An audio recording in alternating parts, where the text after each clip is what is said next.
semuanya, apa kabar? Pastinya kabar baik, bukan? Bersama saya Romeo Dirk Junior di channel yang spesial membahas tentang video-video apologet Kristen dan video-video kesaksian Kristen yang berasal dari sumber-sumber data yang terpercaya dan valid. Video ini bertujuan hanya ingin mengedukasi penonton tentang apa yang dibahas sesuai judul video. Ada anggapan bahwa cerita Nabi Ibrahim kemekahannya demi kepentingan politik Islam. Seperti biasa, pembuktian tentang sejarah Islam selalu terkendala bukti arkeologis dan kebanyakan mengandalkan tradisi dari mulut ke mulut yang sangat tidak ilmiah dan sulit dipercaya kebenarannya. Video ini diperuntukkan bagi manusia-manusia dengan pemikiran terbuka. Maka dari itu, bagi kaum doktriner lebih baik skip sebelum terlambat, daripada makin anjlok imannya. Ya kan? Itu bagaimana ketika waktu orang mau belajar nggak boleh di depan umum, maunya di belakang layar. Ya, itulah ya yang menjadi perbedaan ya. Mungkin teman-teman juga harus tahu nih bahwa sekarang tuh udah era digital modern, gak ada lu belajar di bawah selimut lagi. Gak bisa lu belajar itu terus tiba-tiba lu hanya di bawah bantal. Sekarang lu belajar dimanapun seharusnya bisa. Tetapi ada orang yang gak mau kalau orang tuh belajar di depan umum. Hebat gak sih itu? Ya, saudara sekalian, untuk lebih jelasnya silakan menonton video berikut ini sampai selesai sehingga Anda bisa paham dan mengerti apa yang dibahas. Jangan lupa tinggalkan pendapat Anda di kolom komentar. Selamat menonton. Terima kasih. God bless you.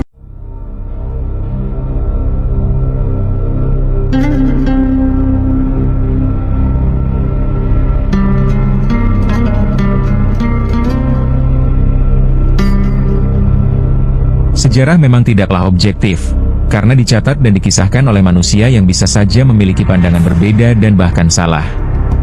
Hal itu tergantung pada pengetahuan dan pandangan masing-masing penulis, yang membuat sejarah bisa saja berbeda dan malah bertentangan. Sama halnya dengan perjalanan Nabi Ibrahim, apakah Nabi Ibrahim benar-benar pernah ke Mekah? Pertanyaan itu muncul di sebagian orang yang meragukan kisah Nabi Ibrahim versi Islam. Ada anggapan bahwa cerita Nabi Ibrahim kemekahannya demi kepentingan politik Islam. Seperti biasa, pembuktian tentang sejarah Islam selalu terkendala bukti arkeologis dan kebanyakan mengandalkan tradisi dari mulut ke mulut yang sangat tidak ilmiah dan sulit dipercaya kebenarannya.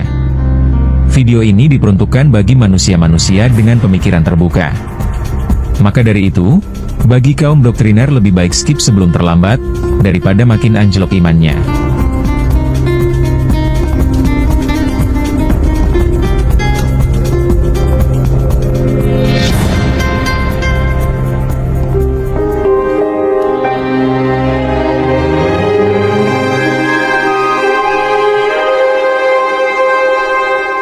Salah satu dasar keyakinan bahwa Nabi Ibrahim pernah berkunjung ke Mekah adalah ayat 96 surat Ali Imran. Sesungguhnya rumah yang mula-mula dibangun bagi manusia ialah yang diberkahi dan menjadi petunjuk bagi semesta alam. Banyak ulama yang mengklaim bahwa Bakkah adalah Mekah. Klaim ini diperkuat Sahih Bukhari volume 4, buku 55, nomor 583, di mana dikisahkan oleh Ibnu Abbas bahwa Nabi Ibrahim membawa istri, Siti Hajar, dan putranya, Ismail, ke lokasi tertinggi di dekat Ka'bah, di bawah pohon Zam-Zam, yang merupakan rumah Tuhan. Saat itu, tidak ada orang di kota Mekah dan juga tidak ada sumber air. Nabi Ibrahim kemudian pergi dan tidak dapat menemukan Ismail setelah waktu yang ditentukan oleh Allah, sehingga ia berusaha mencari anaknya kembali. Hingga akhirnya Nabi Ibrahim melihat Ismail sedang menajamkan anak panahnya di bawah pohon Zam-Zam. Saat Ismail melihat Ibrahim, dia bangkit dan menyambutnya dengan hormat. Ibrahim mengatakan, "Wahai Ismail, Allah telah memberikan perintah kepadaku. Apakah kamu mau membantuku?" Ismail menjawab, "Lakukanlah apa yang telah ditentukan oleh Allah. Tentu saja akan kubantu." Ibrahim menyatakan, Allah memerintahkan untuk membangun sebuah rumah di sini. cerita ini lalu disambungkan lagi dengan ayat Al-Quran. Dan ingatlah ketika Ibrahim meninggikan dasar-dasar rumah beserta putranya Ismail. Kata bait atau rumah ditafsirkan sebagai Baitullah. Tentunya, kisah ini memiliki banyak kejanggalan, karena Baitullah yang asli ada di Bakkah, bukan di Mekah. Al-Quran sendiri tidak menuliskan Mekah, melainkan Bakkah.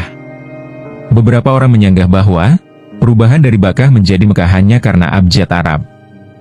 Huruf Ba dan Mim memiliki pronunsiasi yang sama, yaitu merupakan kata bilabial atau cara pengucapannya dengan menutup bibir. Oleh karena itu, nama Bakkah secara perlahan berubah menjadi Mekah. Namun, sanggahan ini terlalu ambil risiko, yang bisa saja menuduh Allah tidak konsisten atau Nabi Muhammad salah dengar dari Jibril, atau menganggap malaikat Jibril punya mulut.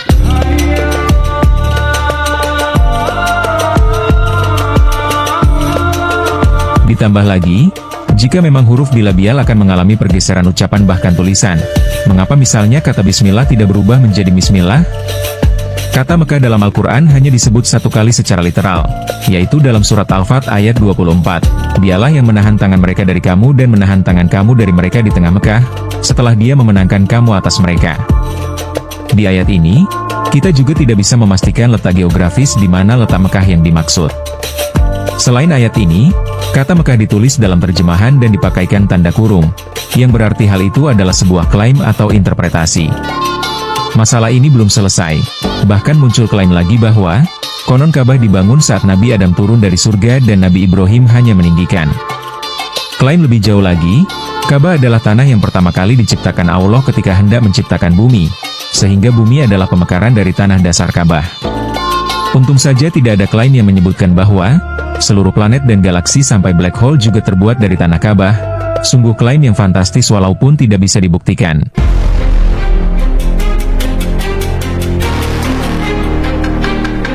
Konon, Ka'bah dibangun kembali oleh Nabi Ibrahim setelah Allah membiarkan Ka'bah tenggelam oleh banjir ketika Nabi Nuh menyelamatkan 60 orang dan hewan-hewan. Setelah berhasil membangun Ka'bah dan menyeru orang-orang untuk beribadah haji, Nabi Ibrahim malah kembali ke Yerusalem dan tak pernah kembali lagi, walau sekadar menjenguk sang istri, Hajar, dan sang anak, Ismail. Tidak ada konsensus di kalangan para ahli mengenai apakah Nabi Ibrahim pernah melakukan perjalanan ke Mekah atau tidak. Beberapa pendapat menyarankan bahwa, kisah perjalanan Nabi Ibrahim ke Mekah mungkin hanya hikayat atau legenda, atau bahkan mitos yang diperluas dan diperindah oleh para penulis serta penyair Islam pada abad-abad awal Islam. Saya ringkaskan saja beberapa pernyataan para ahli yang menolak sejarah kedatangan Nabi Ibrahim ke Mekah. Menurut John Burton, seorang profesor sejarah Islam di Universitas Edinburgh, bahwa kisah perjalanan Nabi Ibrahim ke Mekah hanyalah sebuah legenda atau kisah yang telah dikembangkan dan dibuat indah oleh para penulis dan penyair Islam pada abad-abad awal. Kemudian, menurut William Montgomery Watt, seorang profesor studi Arab dan Islam di Universitas Edinburgh, tidak ada bukti sejarah yang kuat yang mendukung klaim bahwa Nabi Ibrahim pernah melakukan perjalanan ke Mekah. Lalu, menurut Profesor F.A. Peters, seorang ahli sejarah agama dari Universitas New York, kisah perjalanan Nabi Ibrahim ke Mekah hanya dipahami sebagai cerita yang dibuat untuk memperkuat hubungan antara agama Arab dan Yahudi. Berikutnya, menurut Karen Armstrong, seorang penulis dan ahli sejarah agama, tidak ada bukti sejarah yang dapat menunjukkan bahwa Nabi Ibrahim membangun Ka'bah di Mekah atau melakukan perjalanan ke sana. Ada lagi, menurut Harald Motzki, seorang profesor sejarah Islam dari Universitas Nijmegen di Belanda, kisah perjalanan Nabi Ibrahim ke Mekah sebenarnya hanya terdapat dalam hadits dan tradisi Islam yang lebih muda.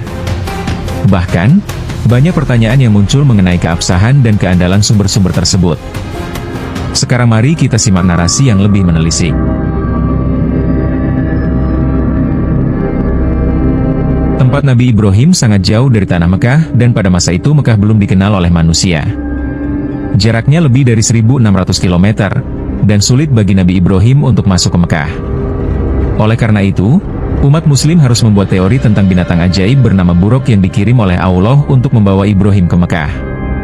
Teori ini dibuat untuk menjembatani kisah keajaiban yang dikaitkan dengan Tuhan. Tafsir Ibnu Katsir menjelaskan bahwa, hal-hal yang tidak masuk akal secara logika dibungkam dengan frasa, Allah yang tahu segalanya. Sebenarnya, ini adalah etika dalam penafsiran, namun umat muslim tidak membaca kalimat terakhir yaitu, Allahu alam, alias kisah ini belum tentu benar, konon, kemungkinan, kira-kira, atau setahu saya. Meski demikian, fakta justru menunjukkan bahwa tidak ada bukti ilmiah, catatan sejarah, arkeologi, atau manuskrip yang membuktikan bahwa tokoh besar Ibrahim pernah ada. Dalam Al-Quran sendiri, Allah tidak memberikan penjelasan secara rinci tentang bagaimana, kapan, dan dari mana Ibrahim dan Ismail muncul. Hanya ada sedikit referensi dalam tradisi dari mulut ke mulut tentang cemburunya Sarah kepada Hajar dan bagaimana Ibrahim membawa Hajar dan anaknya ke Mekah secara ajaib, kun fayakun, langsung magedebuk. Tidak diketahui pasti bagaimana perjalanan Ibrahim dimulai, apakah sudah ada jalan yang siap, dan berapa jarak yang akan ditempuh, sehingga mereka bisa mempersiapkan sumber air minum yang cukup. Dari sini, muncullah tradisi lisan dari mulut ke mulut lagi yang sangat banyak versinya, sambung menyambung menjadi satu, comot sana comot sini, dipilih-pilih yang mendukung narasi adalah hal biasa dalam penulisan sejarah. Kita tahu bahwa orang Arab sudah ada ribuan tahun yang lalu, namun Mekah baru dikenal dunia pada abad ke-4 Masehi. Sebelum itu, hanya ada mitos yang beredar tentang keberadaan Mekah, seperti halnya dengan mitos tentang Bandung yang berhubungan dengan kisah Sangkuriang dan Danau Bandung serta Gunung Tangkuban Perahu. Semua ini dikaitkan dengan peran Allah dalam menyelamatkan Dayang Sumbi. Namun, karena Al-Quran tidak bisa diandalkan untuk menelusuri sejarah, mari kita membandingkan peta perjalanan Abraham dari sumber Taurat. بغيشيث بو إلهي.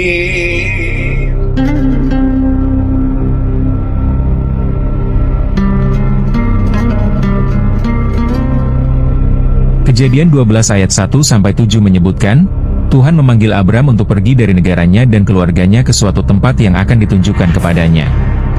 Tuhan berjanji membuat Abram menjadi bangsa besar dan memberkahinya, membuat namanya terkenal, dan membuat Abram menjadi berkat bagi semua orang di dunia. Bersama-sama dengan istri dan anak saudaranya, Lot, Abram berangkat menuju tanah Kanaan. Tuhan menampakkan diri kepada Abram dan berjanji memberikan negeri itu kepada keturunan Abram. Abram lalu membangun mezbah bagi Tuhan.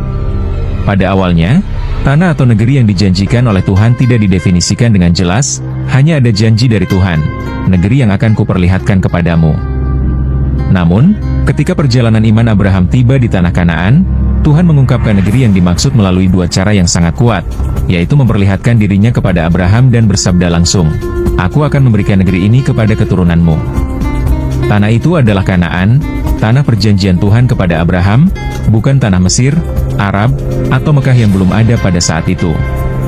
Oleh karena itu, Abraham merasa penting untuk membangun tempat ibadah bagi Tuhan di wilayah tersebut, sebuah mezbah batu, tempat pertemuan dengan Tuhannya.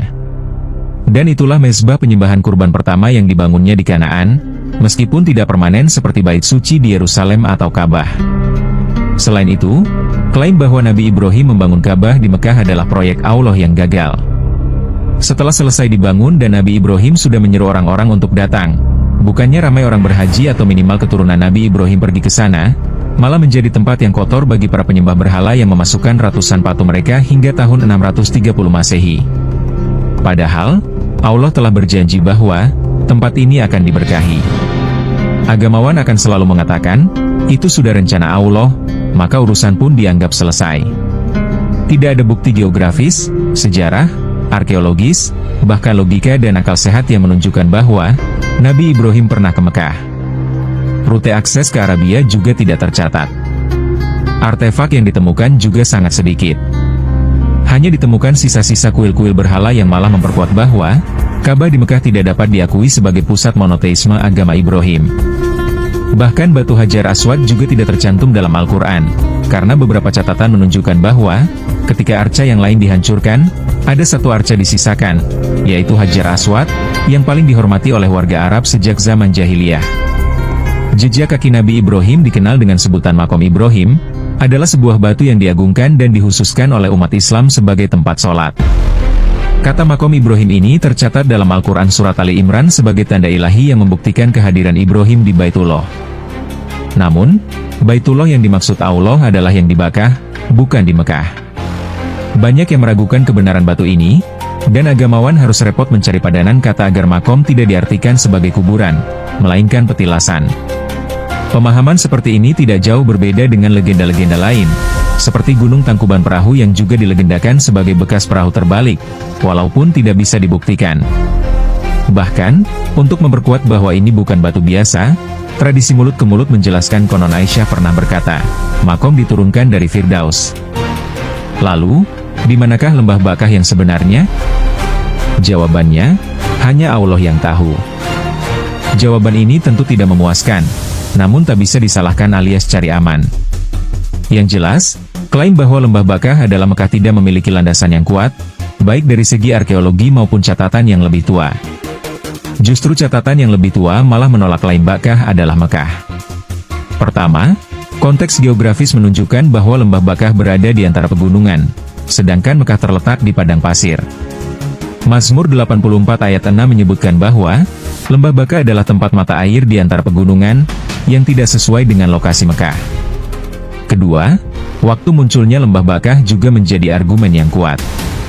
Mazmur 84 ayat 5 menyebutkan bahwa lembah Bakah muncul sebelum zaman Musa dan Harun, yang berarti bahwa lembah itu harus sudah diketahui manusia sebelum tahun 1400 sebelum Masehi. Sedangkan Mekah baru muncul sekitar tahun 500 sebelum Masehi. Ketiga, penggunaan bahasa Ibrani juga menjadi perdebatan. Kata Bakah berasal dari bahasa Ibrani yang berarti kebun, yang tidak sesuai dengan kota Mekah yang gersang. Sebenarnya masih banyak hujjah yang menguatkan bahwa Nabi Ibrahim tidak pernah ke Mekah. Namun, daripada makin anjlok imannya, kita sudahi saja. Sebagai penutup, sejarah dan agama adalah topik yang kompleks dan tidak selalu memiliki jawaban yang jelas. Oleh karena itu, penting untuk memiliki pengetahuan yang luas dan mempertimbangkan bukti-bukti yang ada sebelum membuat klaim atau penafsiran tertentu.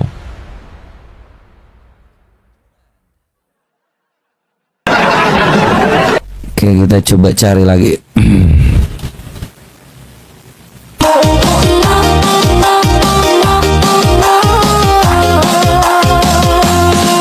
Makanya kalau jadi seorang apologet itu berat ya, karena ini masalahnya membela iman ya. Makanya saya nggak bisa dikatakan sebagai seorang apologet gitu. Karena terlalu berat guys, kalau yang lihat-lihat kayak gitu tuh mata tuh kan nggak bisa langsung kayak gini tuh nggak bisa gitu kan. Lu harus lihat terus. Masih normal sebagai seorang lelaki gitu kan. Jadi nggak bisa melakukan yang namanya apologetika di sini. Kayak Boneng Berdarah oke lah disebut apologet ya, DJ Saumo Kondo, Cewini, Mississippi boleh lah. Kalau saya mah masih normal. Kalau lihat tuh kayak pengen lihat terus gitu nggak?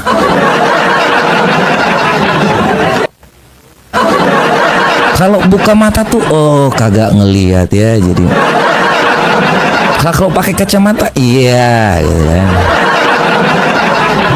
Oke, satu lagu dulu kita semua ya.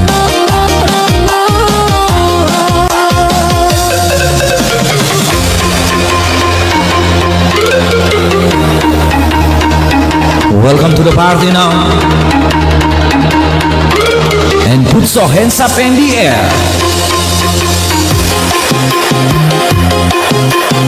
Kenapa tidak ada yang mau naik?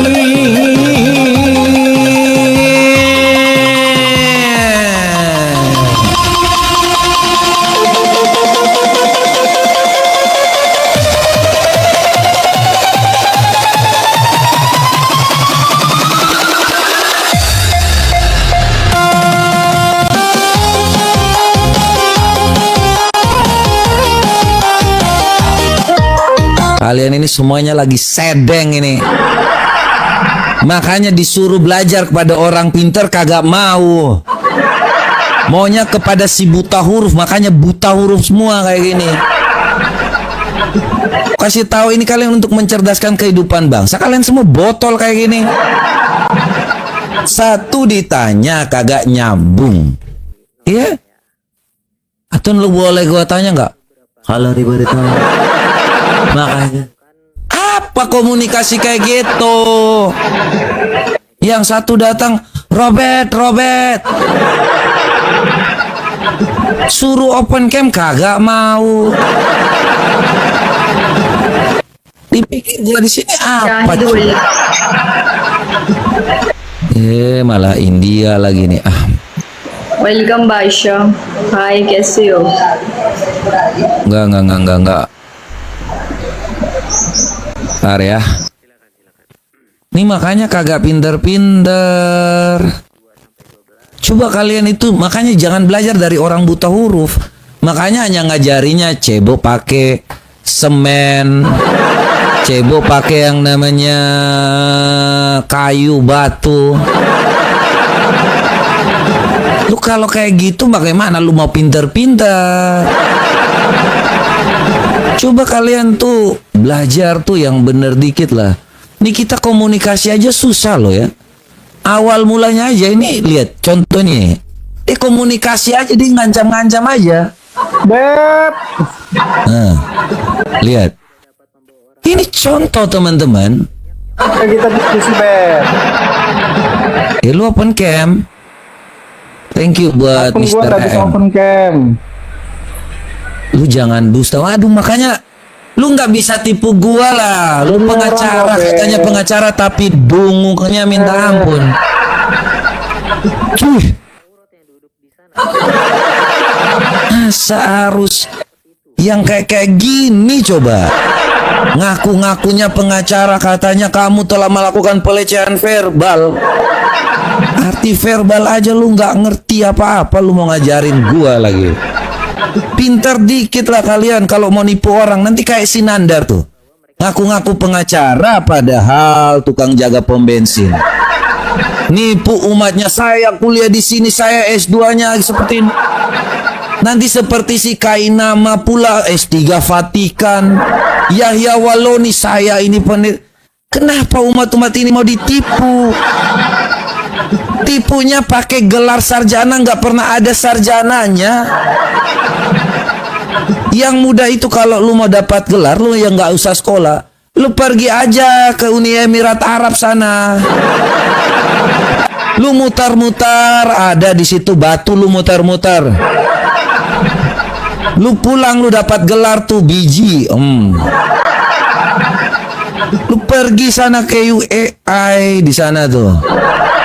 Lu pergi ke sana, lu cuma mutar-mutar batu deh ya. Pulang-pulang lu dapat gelar biji. Kayak gitu aja. Orang sekolah capek-capek lu nipu aja. Datang kayak si Kainama, saya ini S3 Vatikan. Saya dari Torino ke sini. Ini satu contohnya kemarin. Makanya semuanya dibodoh-bodohi aja. Kasihan manusia-manusia ini. Mau dibilang kasihan udah sial mereka. Lahir dari yang percaya buta huruf.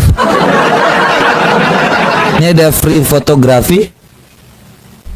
Halo, Bang. Ini dari Vatikan. Bang. Iya, halo. Ya, salam, Bang. Panas ya kok. Shalom. Bang. Aduh, Bang. Emang Berisik banget.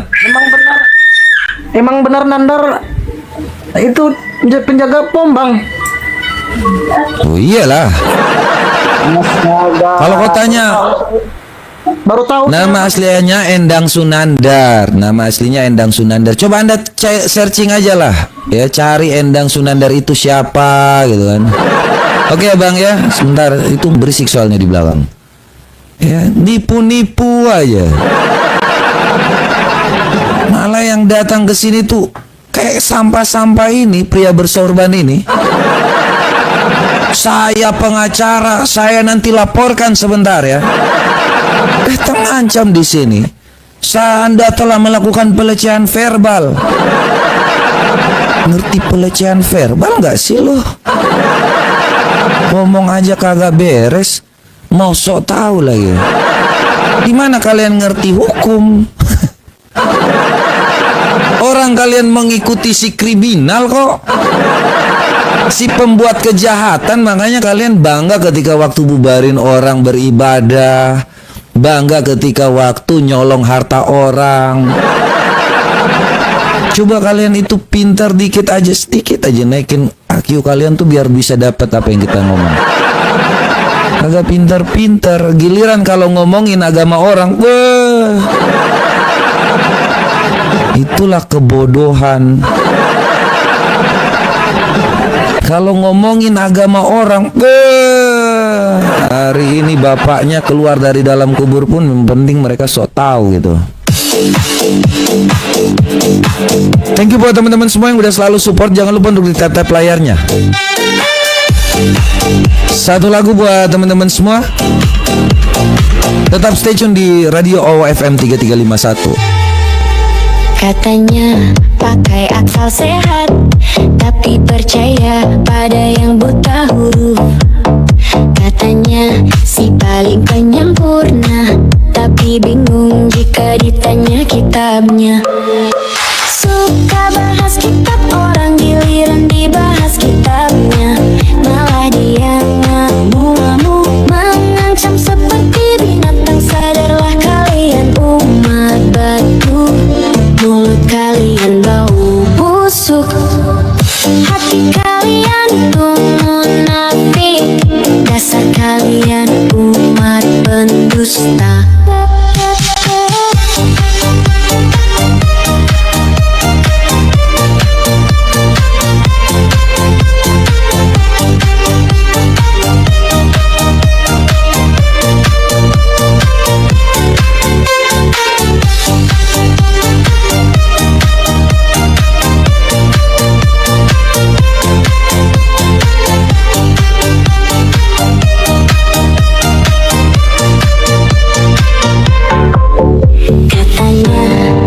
Akal sehat, tapi percaya pada yang buta huruf.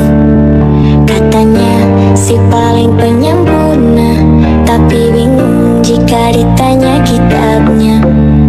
Suka bahas kitab orang, giliran dibahas kitabnya malah dia ngamuk-ngamuk, mengancam seperti binatang. Sadarlah umat Mokondo, mulut kalian bau busuk, hati kalian itu munafik, dasar kalian umat pendusta.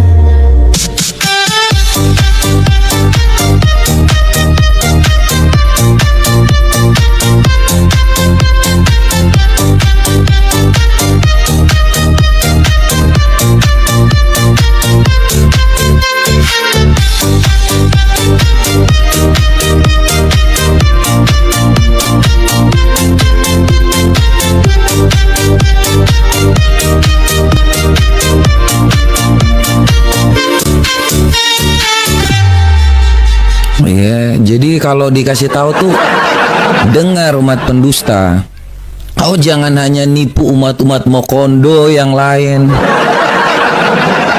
Ya, kayak si Dondi Setan ya, bikin buku satu disusun semua buku-bukunya, dipikir punya ilmu apa coba. Kayak si Dondi Setan itu bikin konten hanya ngurusnya kitab orang, Tuhan orang, entar nanti jadi ada yang mualaf. Itu cara marketing Chinese banget, saya ngerti lah ya. Orang cewek saya itu Chinese loh ya, cara berpikir orang Chinese tuh di mana-mana ya tendensiusnya keuntungan. Tapi jangan juga membodohi umat-umat Mokondo ini. Ya, nah, jualan agama. Entar kontennya apa coba? Ada yang mualaf. Apalagi ya, bawa-bawa Zakir Naik seolah-olah paling bener deh si Zakir Naik tuh. Ya, gurunya Zakir Naik guys. Ya, Yesus sujud kan? Yesus puasa kan? Yesus apa lagi ya? Yesus sunat kan? Yesus itu Islam. Lu sakit jiwa. Bawa-bawa lagi Islam. Tidak ada hubungannya Yesus dengan Islam, dia bawa-bawa. Jadi kalau narasi-narasi dari polemikus ya, umat-umat Mokondo ini waduh, gak ngurus agamanya, maunya ngurus kitab orang, nipu umat-umat Mokondo. Oke, ini satu lagu ya supaya teman-teman juga memahami ya. Jangan sampai kita itu mau disama-samakan. Ya. Mana nih lagu? Satu lagu. Ya, jadi kita tuh orang Kristen dengan ketetapan yang Tuhan berikan kepada kita, kita nggak mau disama-samain, ya. Jangan kalian mengatakan Yesus tuh Islam karena dia sunat, karena dia sujud, karena dia puasa. Kalian enak sekali ngomong-ngomong seperti itu. Gara-gara ada si Dondi setan, si Zakir Naik. Zakir Naik tuh siapa dia? Sok paling apa dia di sini? Datang bawa ke Indonesia, coba ceramah yang bermanfaat. Ya. Salah satunya si pendusta umat Mokondo ini gara-gara si evangelis yang katanya evangelis Yonatan Nandar pula. Muka udah kayak gitu dibilang evangelis Yonatan Nandar. Giliran jadi mualaf namanya Endang Sunanda. Taruh di YouTube-nya apa coba? Nomor rekening. Biar apa coba? Biar dapat donasi. Inilah kalian ya, ditipu mau aja. Sejak kapan orang dari Kristen namanya Yonatan Nandar pindah ke Islam jadi yang namanya Endang Nandar? Mana? Tanya sama Nandar itu ya, si Endang-Endang ini. Sejak kapan dia mualaf? Ya enak-enak aja ya narasi-narasi kalian. Endang Sunandar ini yang paling saya ingat, dia mengatakan Tuhan Yesus itu poligami. Mau disama-samakan lagi.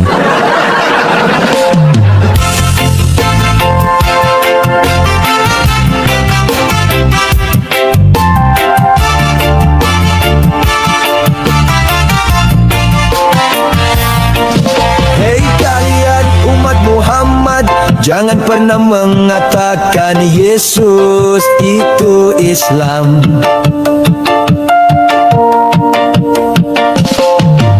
Hei kalian umat Muhammad, berhentilah membuat framing Yesus itu Islam.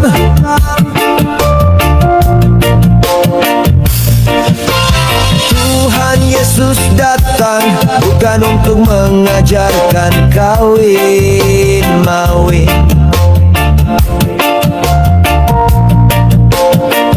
tetapi Tuhan Yesus datang untuk mengajarkan kasih Allah yang besar.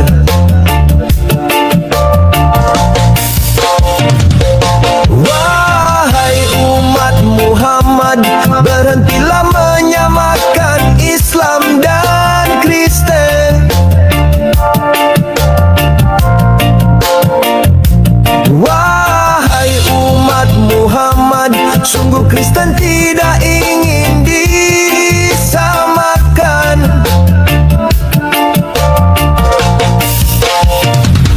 Ajaran Kristen mengajarkan kasih, sedangkan Islam mengajarkan berjihadin.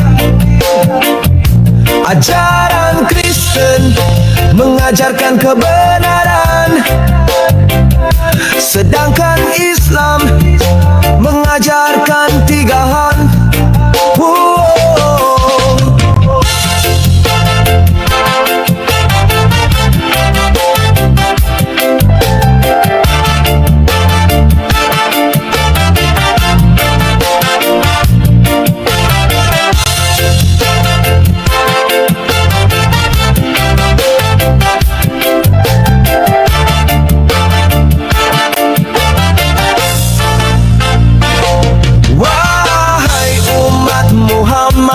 Berhentilah menyamakan Islam dan Kristen.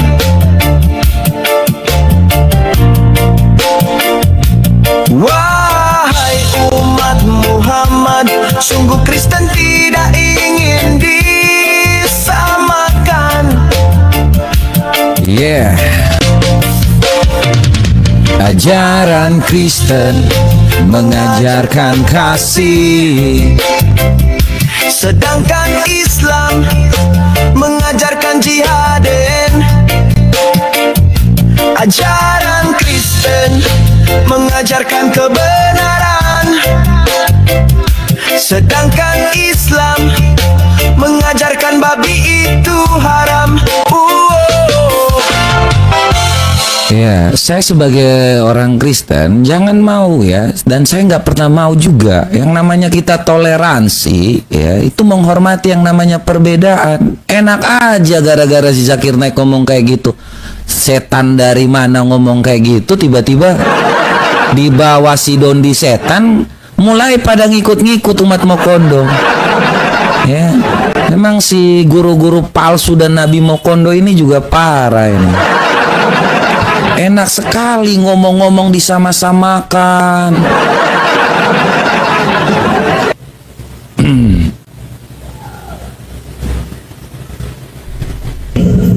Lu keren lu bang, keren lu bang.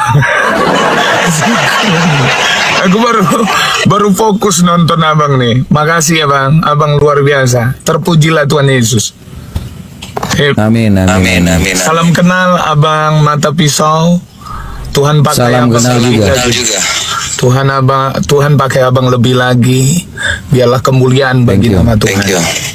Saya selalu bang. Amin, amin. Aku mau naik.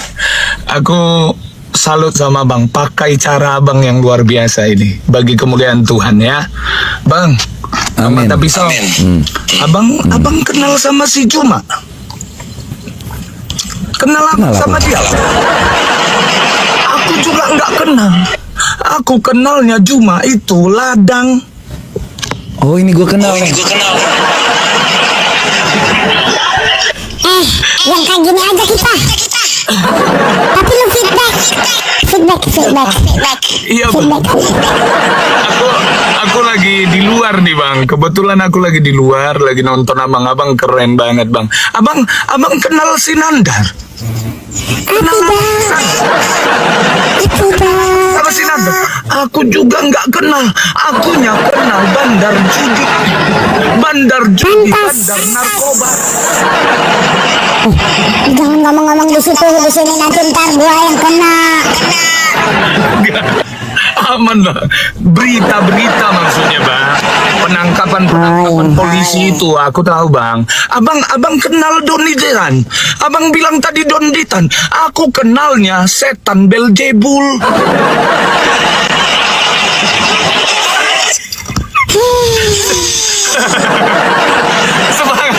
Semangat bang, aku dari tadi ketawa-ketawa lihat abang, luar biasa.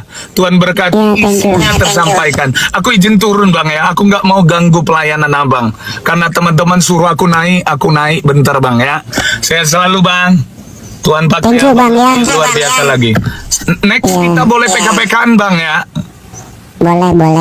Oke, Nanti. ya bang ya. Thank you. Sehat God selalu. bless juga ya bang ya. Amin. Gua kenal tuh yang biasanya kan ya. Yang biasa gitu kan. Gua tahu. Kenal saya nih. Jadi gimana? Kita lanjut yang lucu lagi apa gimana? Wih, keren juga ya kayak gini.